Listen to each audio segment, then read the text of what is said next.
रात्रि का अंधकार गहरा था, लेकिन अचानक एक दिव्य प्रकाश फैला।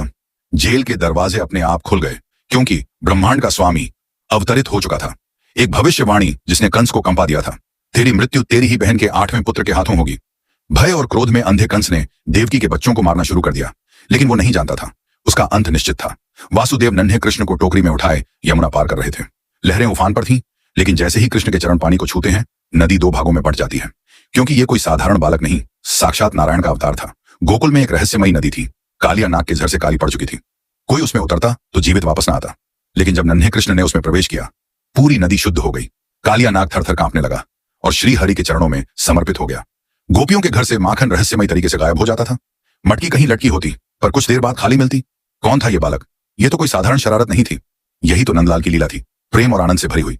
एक दिन यशोदा मैया ने कृष्ण का मुंह खोलने को कहा, लेकिन जो उन्होंने देखा, उनके होश उड़ गए।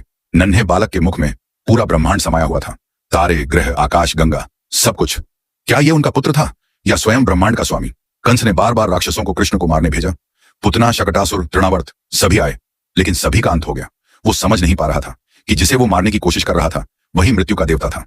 एक दिन कंस ने अक्रूर को गोकुल भेजा। समय आ गया था, नंदलाल को गोकुल छोड़कर जाना था।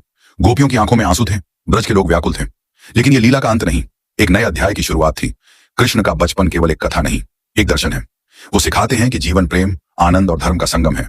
उनकी हर लीला एक संदेश है। और आज भी जब हम बाल गोपाल की मूर्ति देखते हैं, वो नटखट मुस्कान हमें याद दिलाती है। वो हमेशा हमारे हृदय में बसे रहते हैं। जो भी कृष्ण से प्रेम करता है, वो इस वीडियो को लाइक करे और कमेंट में जय श्री कृष्ण लिखे। चलो प्रेम और भक्ति फैलाते हैं।